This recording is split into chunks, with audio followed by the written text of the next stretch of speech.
Hey gang, I'm back. I know it's been a little while. I always say this. I'm really bad for. I have a do this. I do a journal. Like I get the webcam and I list what I do because I can't remember fuck all, right? And I'm bad for not doing it for a week and then have a hard time remembering. It's so fucking stupid. Anyway, I got a little irritated because remember I did one on encapsulation saying that you see something on TV, it's not you. Well, people are getting pissed off about Resident Evil 5 because it takes place in Africa. And they're saying it's racist because you're killing black people. Even though every Resident Evil game up until this point you've been killing nothing but white people. Number 4 was, Spanish people or whatever. And now you're in Africa, so you're killing black people. Big deal. Why do people have time to make... If you have this much time that you got to nitpick about this, I think you should go do something. Like, holy fuck. Anyway, I wanted to do one on... There's a lot of cool stories that I read in high school and junior high and, all that shit on the Tokaboga too. Say hi, Tokaboga. She's doing a paper.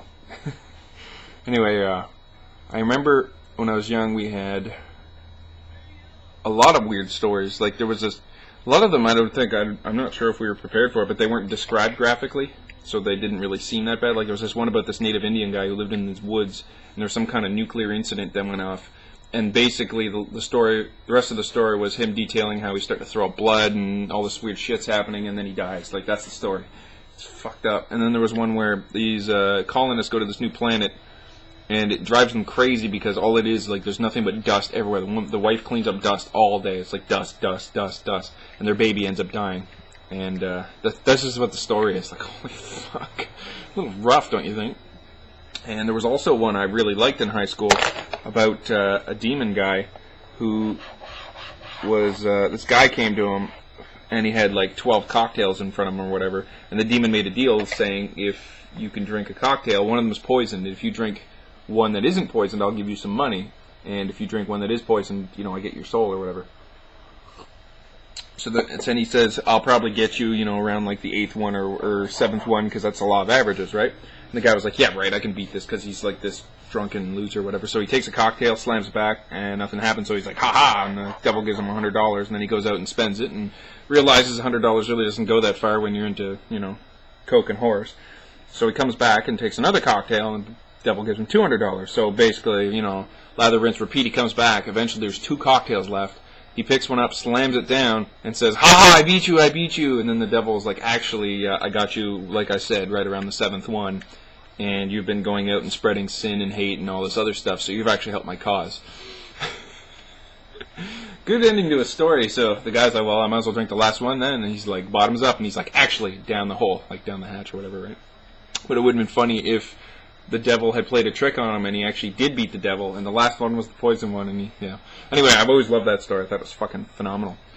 It's funny, too, because a lot of the French stuff we used to read, because I'm bilingual, by this guy named Guy de Maupassant, and he is...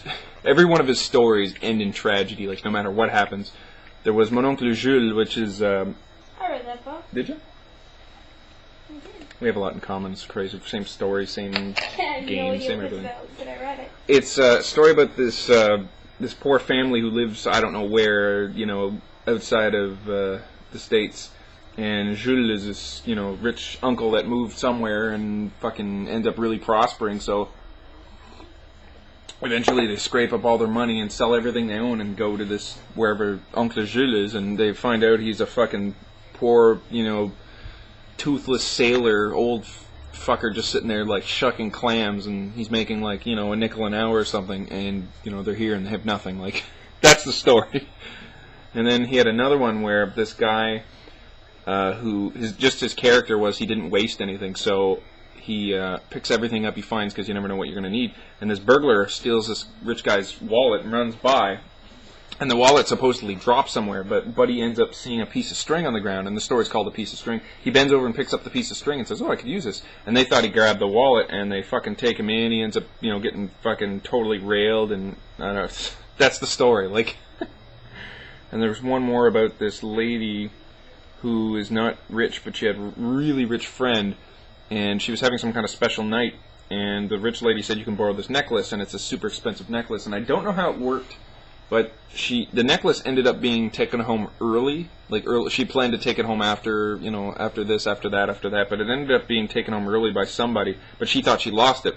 So then for years, I think they put a fake one in or something so she would know. But for years, this woman had like 3 jobs and toiled and toiled and toiled and toiled, and eventually bought it. And then she's old by the end of the story, and she says, "Here, I finally replaced your necklace." And she's like, "What are you talking about? My necklace came home that night." And and then there's the big, "Well, I just wasted my life."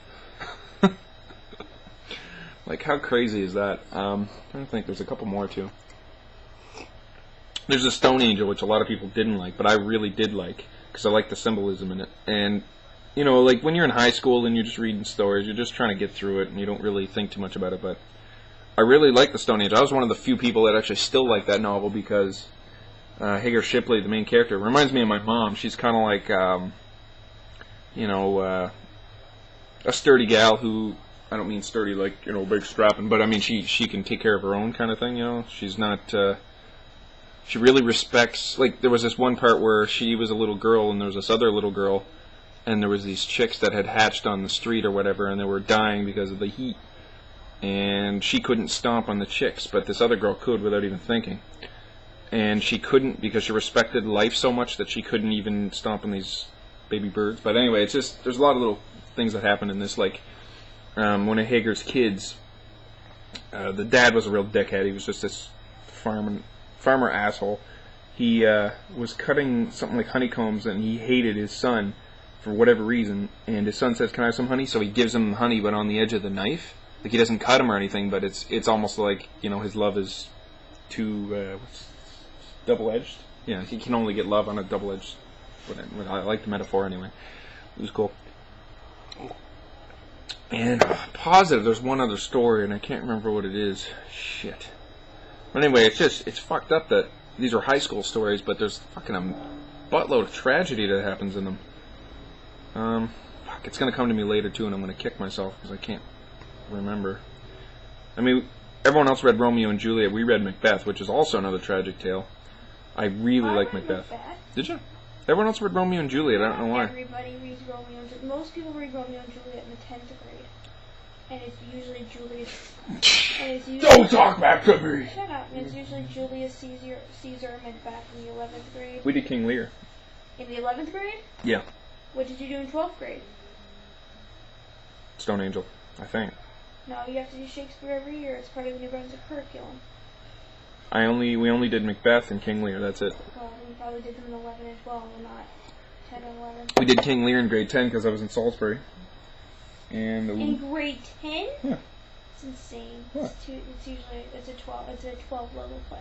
The government has it regulated just to which. Well, that's fucking smart, sis. That's why. I have to be the smart massa. Massa? It has nothing to do with smart. I'm smart. The guy, Mr. What's his name? He died now. Real cool guy. I know his son. Anyway, the teacher is a real cool guy. I think he saw how smart I was. He's like, I'm going to change the whole curriculum because this just Jamie guy, he's fucking smart. Wicked smart. Anyway, I'm going to do a couple more videos, but I thought I'd come on and just see if you guys have similar experiences. I want to thank the people that have recently joined. It's cool that I haven't been doing any videos, but I'm still getting subscribers, so I think that's cool. Thanks, guys. You make me I don't know. I got nothing. Poop.